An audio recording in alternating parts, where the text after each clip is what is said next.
Hi, it's Steve. Today we'd like to show you how to change the pressure switch on your front load washer.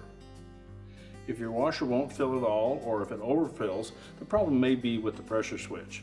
It's a really easy job to change, so let me show you how we do it.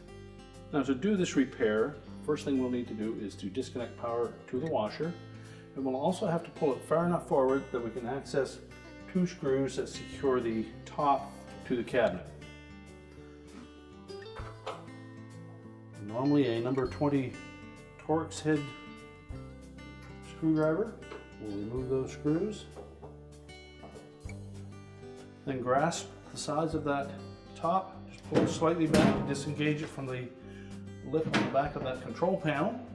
Lift the top off and set it aside. Pressure switch is located in the right rear corner if you're facing the washer from the front.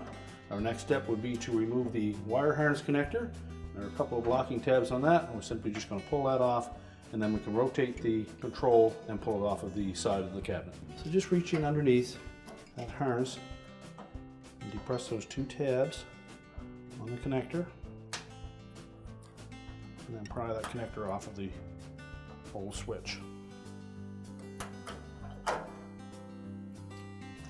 These are the two locking tabs. And once we've done that, we still have a hose attached to it. We'll need to pull that off. We may need to rotate it a couple times just to break the bond. It's not held in place with the clamp, it's just a friction fit. Let's pull it off and make sure we don't let go of it. We'll need to keep that up where we can reach it to install on the new control.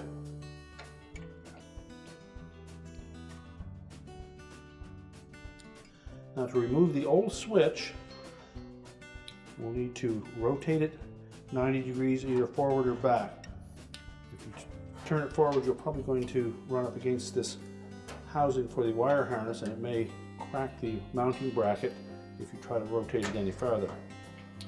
You may be able to tilt it to the back far enough that it will release it. It's simply held in place with this arrowhead fastener. And discard the old switch. Take your new pressure switch, fit it into that square opening on the cabinet. You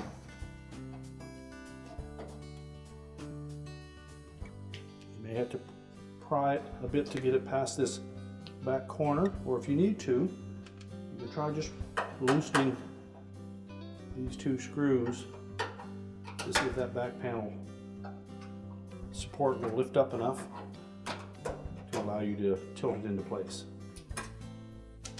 You shouldn't have to remove the whole bracket, just loosen the screws a bit.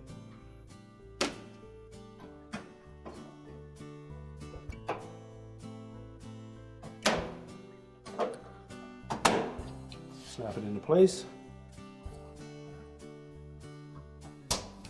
and rotate it downward. Locate our air dome tube and then fit it onto the nipple on the bottom of that control. Make sure it's pressed all the way onto the pressure switch. We'll take our harness connector, line that up so that the locking tabs are on the bottom. Press it firmly into place. Make sure both those tabs are engaged. Now if we've removed screws on that mounting bracket, we'll need to tighten those up.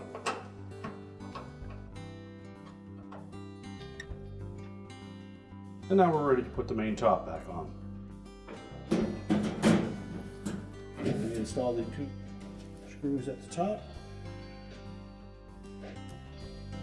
Now we're ready to push the washer back into position and reconnect the power. And your repair is complete.